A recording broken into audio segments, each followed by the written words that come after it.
Vamos a hablar sobre las comorbilidades asociadas al síndrome cardiorrenal. En concreto, nos centraremos en los pacientes sometidos a terapias sustitutivas renales. Hablamos de síndrome cardiorrenal para definir una serie de desórdenes del corazón y del riñón en los que la disfunción aguda o crónica de uno de estos órganos va a producir una disfunción aguda o crónica del otro.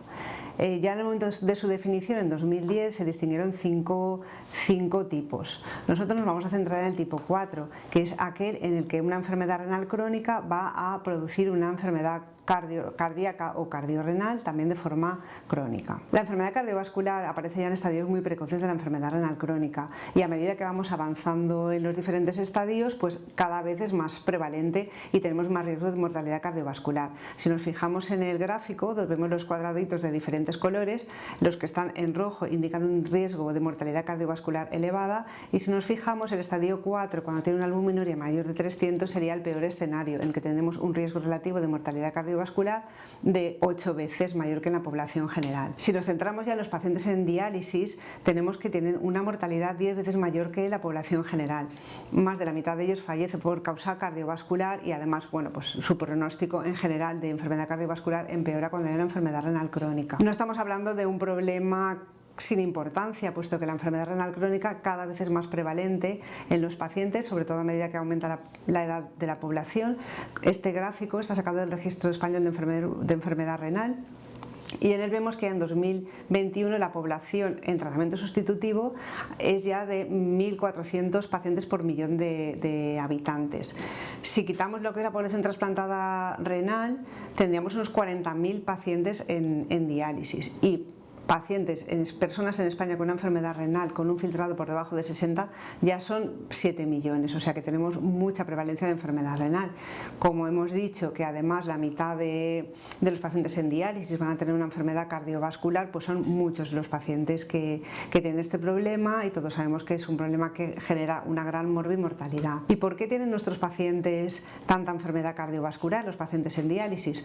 Bueno, pues en ellos confluyen un montón de factores de riesgo cardiovascular, desde los factores tradicionales como la edad, el sexo masculino, la hipertensión, el tabaco, la diabetes, la dislipemia. Estos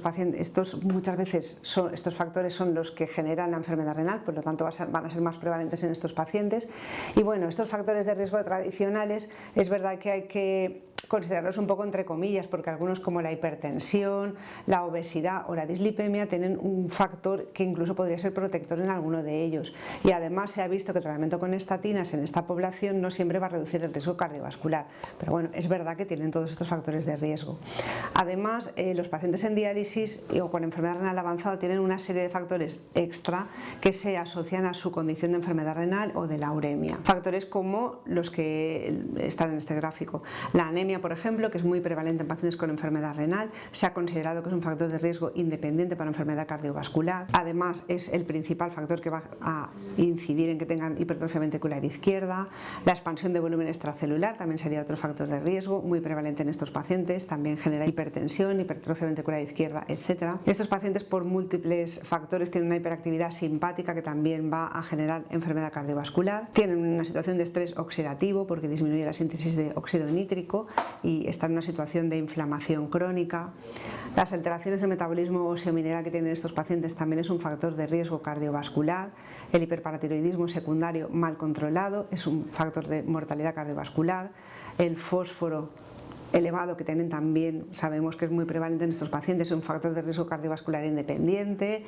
El FGF23 es un factor que favorece el crecimiento miocárdico, también está muy elevado en estos pacientes. Por otra parte, las toxinas urémicas que se acumulan en estos pacientes en diálisis, sobre todo si no están bien dializados, y muchas toxinas urémicas tienen un factor cardiotóxico directo, como por ejemplo el indoxilsulfato. La malnutrición y la inflamación, que también tienen todos los pacientes en diálisis, también van a favorecer el riesgo cardiovascular. Y luego también el propio proceso de hemodiálisis, por los filtros que utilizamos, el contacto de la sangre con los filtros va a generar una situación de inflamación crónica.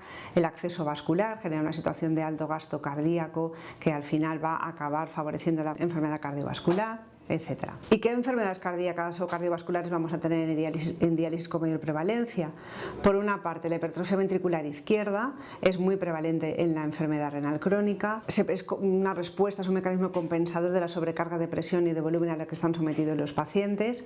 Se acompaña además de una alteración en el remodelado cardíaco y de una fibrosis cardíaca, y como consecuencias pues vamos a tener una situación de disfunción sistólica y diastólica, insuficiencia cardíaca, cardiopatía isquémica, porque la propia hipertrofia del corazón a veces dificulta el riego al miocardio, hipotensión, arritmia, etc.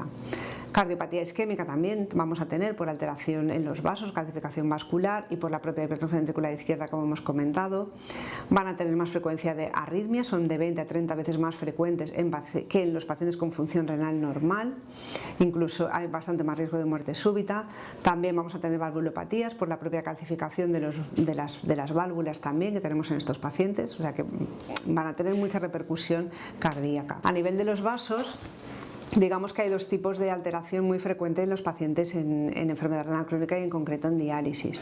Por una parte tenemos la aterosclerosis, que es se generan placas de ateroma en la íntima de las arterias de mediano y gran tamaño.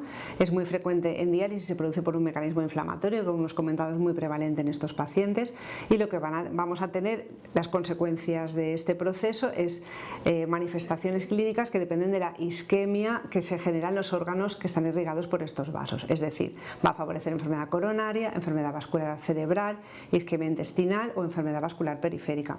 Por otra parte, tenemos procesos de arteriosclerosis que también son frecuentes en enfermedad renal crónica y sobre todo en diálisis. Se producen por un mecanismo no inflamatorio y consiste en una calcificación difusa y aumento del grosor de arterias de gran tamaño, como la aorta y sus ramas principales, y esto va a conducir a una situación de rigidez arterial, hipertensión arterial sistólica e hipertrofia ventricular izquierda. Una vez visto todo esto, ¿qué podemos hacer? ¿Cómo podemos ayudar a nuestros pacientes para intentar frenar un poco la incidencia y la gravedad de la enfermedad cardiovascular que tienen? Bueno, pues vamos a poder contribuir en algunos aspectos. Muy importante reducir la ingesta de sodio, también va asociado a esto el evitar la sobrecarga de volumen. Para esto pues podemos ayudarnos de técnicas como la bioimpedancia, la ecografía pulmonar, para tener a nuestros pacientes lo más ajustados de peso que podamos. Muy importante también el control de la tensión arterial, aunque las cifras en diálisis pues son un poco más variables. Como hemos dicho, la hipertensión puede ser, si es moderada, incluso un factor protector. Tenemos que buscar objetivos pues de menos de 130 a 80 o un poquito más elevada en pacientes más mayores. Promover, por supuesto, ejercicio físico, sobre todo en programas controlados, optimizar el metabolismo calcio-fósforo todo lo que podamos, por supuesto control de anemia, como hemos comentado, emplear fármacos que tengan también efectos antiinflamatorios, antifibróticos, como pueden ser los bloqueantes del sistema renina-angiotensina-aldosterona o el carvedilol como beta bloqueantes. Adecuar la dosis y la modalidad de diálisis. Los pacientes tenemos que tenerlos bien dializados para evitar que se acumulen las toxinas urémicas que hemos comentado. En este sentido también valorar otras técnicas como la diálisis peritoneal, que siempre va a ser más ventajosa en cuanto a la estabilidad hemodinámica, es ser una técnica más continua, y por supuesto siempre que podamos pues hacer que los pacientes accedan a un trasplante renal. Y esto es todo.